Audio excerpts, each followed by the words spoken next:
Dans cette vidéo, on va voir ensemble comment trouver le raisonnement mathématique qui se cache derrière ce tour de magie.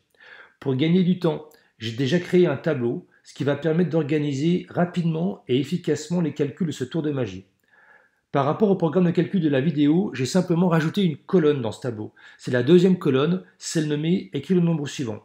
C'est simplement et uniquement pour permettre de mieux comprendre le début du tour de magie. On va tester ce programme de calcul pour différents nombres et voir ce qui se passe. Par exemple, choisissons au départ le nombre 10. Écrire le nombre suivant, le nombre entier suivant. Le nombre entier qui suit le nombre 10, c'est le nombre 11. On doit ajouter ces deux nombres. On doit ajouter le nombre 10 et le nombre 11. La somme de ces deux nombres est égale à 21. On doit ajouter 11 au résultat précédent. 21 plus 11 est égal à 32. On doit diviser par 2 le résultat. Donc la moitié de 32 est égale à 16. Et enfin, dernière étape du programme de calcul, on doit soustraire le nombre choisi au départ. Le nombre choisi au départ, c'est le nombre 10. Donc on va soustraire 10 unités à 16 unités. 16 moins 10 est égal à 6. Voilà. Si on choisit le nombre 10 au départ, à la fin de ce programme de calcul, on obtient bien le nombre 6. On va tester ce programme de calcul pour d'autres nombres. Certes, on pourrait effectuer tous les calculs à la main, mentalement ou bien avec une calculatrice. Mais pour être beaucoup plus efficace, on va utiliser le tableur. Voyons cela ensemble. Par exemple, dans cette cellule-là, la cellule A5, rentrons le nombre 10. Dans la cellule suivante, je vais demander à l'ordinateur de calculer directement le nombre suivant en fonction du nombre écrit dans la cellule A5. Pour cela, on va devoir écrire une formule. Toute formule commence par le symbole égal.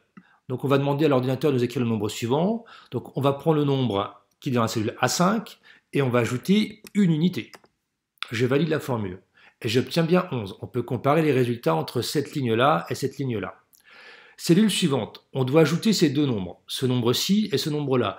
Le nombre 10 est dans la cellule A5 et le nombre 11 dans la cellule B5. Donc je vais écrire simplement une nouvelle formule dans la cellule C5. On va demander d'ajouter le nombre dans la cellule A5 et le nombre dans la cellule B5.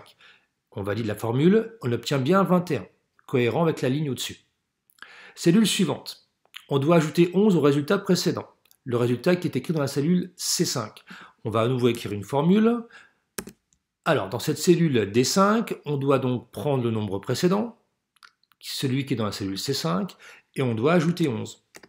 Je valide. On trouve bien 32, ce qui est tout à fait cohérent par rapport à la ligne d'avant.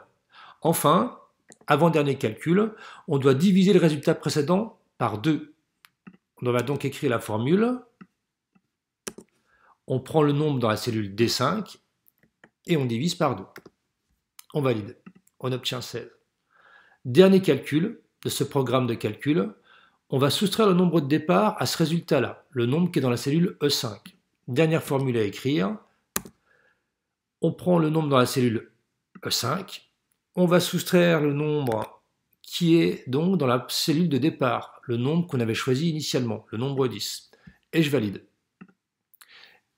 On retombe bien donc sur tous les mêmes nombres entre la ligne numéro 3 et la ligne numéro 5, ce qui est tout à fait cohérent. L'énorme avantage d'avoir écrit des formules, c'est que désormais tous les calculs vont être effectués par l'ordinateur.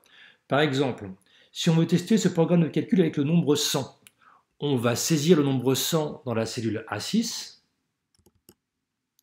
et pour faire apparaître tous les calculs, il n'y a qu'à étirer les formules de la ligne 5 vers le bas. Je sélectionne toutes les cellules de la ligne 5 et j'étire vers le bas. Et on obtient directement tous les calculs faits par l'ordinateur. Donc en partant du nombre 100, on obtient à la fin le nombre 6. On pourrait tester ce programme de calcul pour d'autres nombres choisis tout à fait au hasard. Par exemple le nombre 23, le nombre 14, le nombre 76, le nombre 379, le nombre 1234 ou alors le nombre 18 956. On va demander à l'ordinateur donc de nous faire les calculs. On va donc étirer les formules de la ligne 6 vers le bas pour voir ce qui apparaît. Voilà. Que constate-t-on? On constate que quel que soit le nombre choisi au départ, le nombre final est toujours égal à 6. La question que pourrait se poser, c'est est-ce que c'est tout le temps vrai ou est-ce que c'est simplement un pur hasard? C'est pour les nombres choisis, on tombe sur un résultat final égal à 6. On va essayer de vérifier ça est de montrer que c'est bien tout le temps vrai, c'est-à-dire que quel que soit le nombre choisi au départ, le nombre final est toujours égal à 6. Pour montrer que quel que soit le nombre choisi au départ, on obtient à la fin toujours le nombre 6, on va utiliser le calcul littéral. On va appeler x le nombre choisi au départ. X représente donc n'importe quel nombre. Le nombre qui suit x va donc s'écrire x plus 1. On ajoute le nombre de départ et son suivant, on obtient donc x plus 1. On ajoute 11 au résultat précédent, on obtient donc x plus 1 plus 11. On divise l'intégralité du résultat précédent par 2, on n'oubliera donc pas de mettre des parenthèses pour pouvoir écrire x plus 1 plus 11, le tout divisé par 2.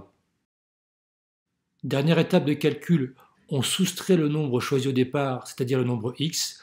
On va donc obtenir comme expression finale x plus 1 plus 11, le tout divisé par 2, moins x. On va appeler P le programme de calcul complet. Ensuite, on réduit l'expression entre parenthèses en ajoutant les termes de même famille. X plus x est égal à 2x et 1 plus 11, le nombre entier, la somme est égale à 12. On va ensuite développer l'expression P en sachant que diviser par 2, c'est la même chose que multiplier par 0,5. On développe l'expression P en utilisant la règle de la simple distributivité. On va donc distribuer le facteur 0,5 aux deux termes à l'intérieur des parenthèses, au terme de x et au terme 12. Pour terminer, on réduit l'expression P en regroupant les termes de même famille et on obtient que quel que soit le nombre x choisi au départ, le résultat final est 6.